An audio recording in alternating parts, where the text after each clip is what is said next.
Okay, today I want to run down the USA Today coaches poll, what they got right and what they got wrong, and all that's coming up after the bumper. Don't be cornering me. Hold up. Time. You gotta help me with that corner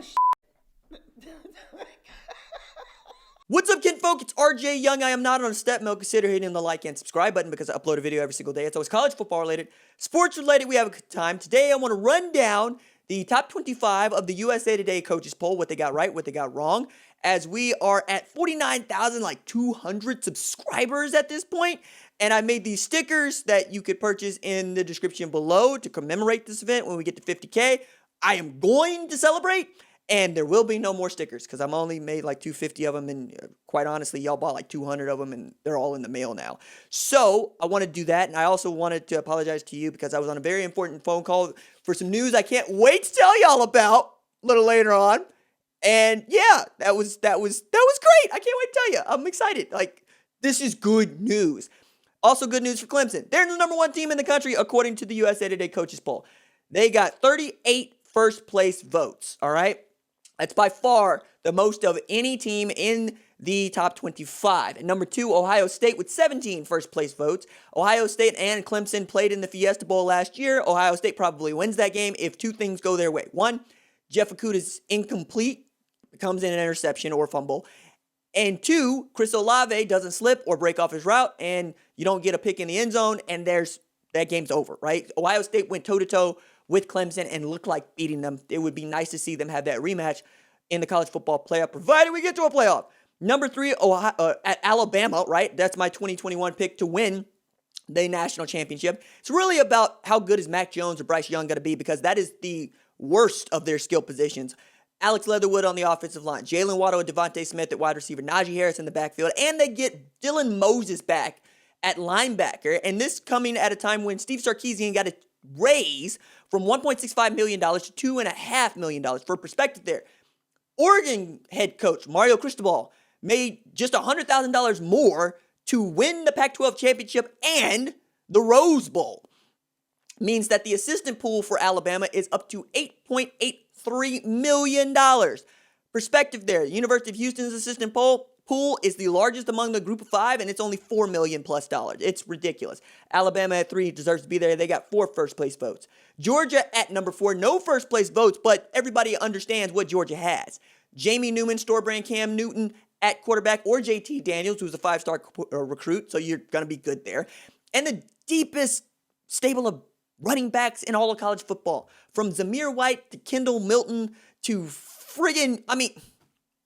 we could be here talking about James Cook all day, right? We could also talk about George Pickens. It's going to be, do they have somebody opposite George Pickens they could throw the ball to that's going to make them better? I want to see whether or not Matt Luke's offensive line is going to be good as Sam Pittman's offensive line, though we know that Kirby Smart's defense can continue to play. At number 5, LSU, 6 first place votes. Surprising me as LSU could catch 5 losses. I don't care that you don't like it, LSU stands. You look at the 1984 Miami team that won the national championship, had like 25 guys go to the league and play big-time ball. They lost 5 games the next season.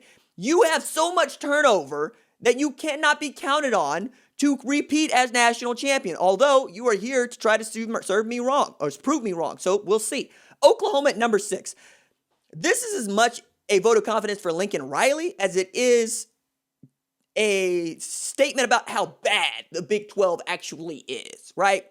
Because it's a new quarterback, but you're just expecting Spencer Rattler to follow in the footsteps of Jalen Hurts, Kyler Murray, and Baker Mayfield.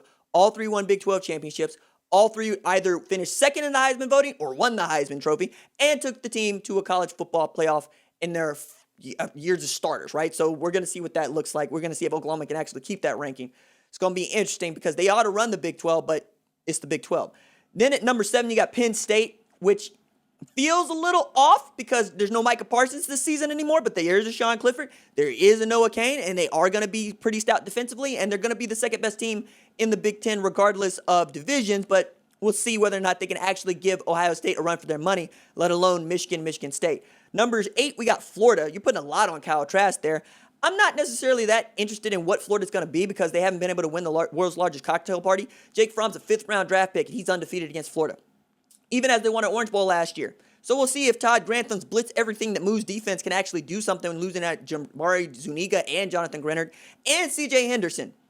So you're going to put a lot on Kyle Pitts, and we'll see if that has anything to do with them competing in the SEC. Oregon at number 9. I think that's about where it is, about where it should be. They figure out whether or not it's going to be Tyler Shough or Anthony Brown. They're going to have one of the stoutest defenses in the country, and they ought to be able to repeat as champs of the Pac-12. Number 10, Notre Dame. Now you got to be in a conference. Now you got to play a straight-up ACC schedule.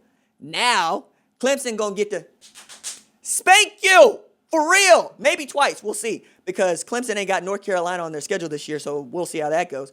Auburn at number 11. I like them with Kalen Newton at quarterback. I'm not so interested in watching Bo Nix in year 2, although he might be better. Kevin Steele's defense with Owen Pappoe ought to be. Number 12, we got Wisconsin, who claims they're going to lose $100 million this year. Wow.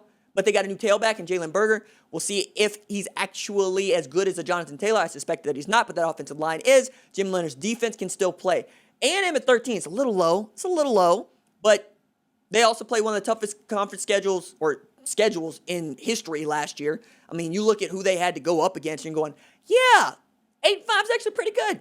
They're not going to have that kind of schedule this year, though they are going to just play 10 games in the SEC, and we'll see how many of those games get to be against, say, Vanderbilt, Ole Miss, and the like, and how many of those games against Alabama, Georgia, Florida, Auburn. All right. Texas at number 14 is also a little bit low. If you're looking at 247 Sports talent, you're looking at Texas being the most talented team in the Big 12. More 4-star and 5-stars on the roster than Oklahoma. It's about whether or not he can actually make that thing work. Can he actually get those folks to play to their abilities? Because nobody has done less with more than the University of Texas. 15, Michigan. Why? Joe Milton, Dylan McCaffrey got to be quarterback. Okay. Defensively, you got Dax Hill and not a whole hell of a lot else. Whatever, man. Oklahoma State number 16 fits. Spencer Sanders is back. Chuba Hubbard is back. And so is Tylan Wallace from injury. It's about whether or not Mike Gundy gets in their way. I mean, Mike Gundy did hire Jim Knowles. Jim Knowles put together the better defense of Texas and Oklahoma last year. And with Malcolm Rodriguez returning, Kobe Harrell-Pill is going to be good. We'll see that they can actually live up to that billing.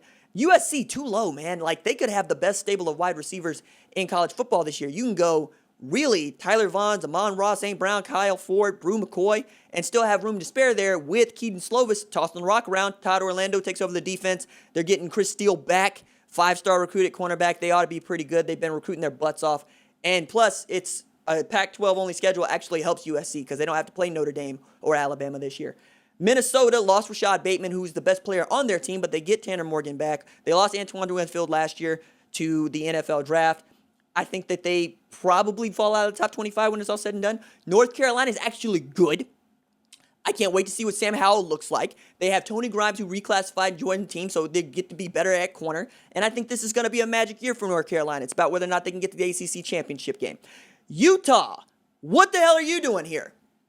You're going to run out Jake Bentley in parts. The Kyle Whittingham effect, or Cam Rising. The Kyle Whittingham effect, whatever. Central Florida, going to be good. They're not going to be good enough, but they're going to be good. Josh Heupel returns 3 quarterbacks that can play, right? Dylan Gabriel and, of course, Mackenzie Milton. So we'll see how that goes. Cincinnati at 22, I guess they're the second best team in the American according to some, but I don't know. It's about whether or not Marcus Freeman's defense is going to be pretty good because they're going to run the ball and play defense. Iowa at 23, ain't no way. Ain't no way. Ain't no way. Vatech at 24, also, what the hell are they doing here? Like, you going to ride Raheem Blackshear and Hooker? Okay, fine. Iowa State at 25, they're going to be good. All right, Bryce Purdy, Breece Hall, John Haycock's defense, they're good. Others receiving votes, Tennessee, Boise State, Arizona State, who should have been in the top 25. Kentucky, Memphis, who should have been in the top 25. Baylor, Washington, Louisville, who should have been in the top 25. Miami, Appalachian State, Navy, Virginia, Air Force, Mississippi State, Texas Christian, Washington State, Tulane, California, ULL, that's Lafayette, Southern Methodist, Nebraska, Stanford, Pittsburgh, Kansas State, Indiana, Duke. Who the hell votes for Duke? All right, that's it for me. Deuce.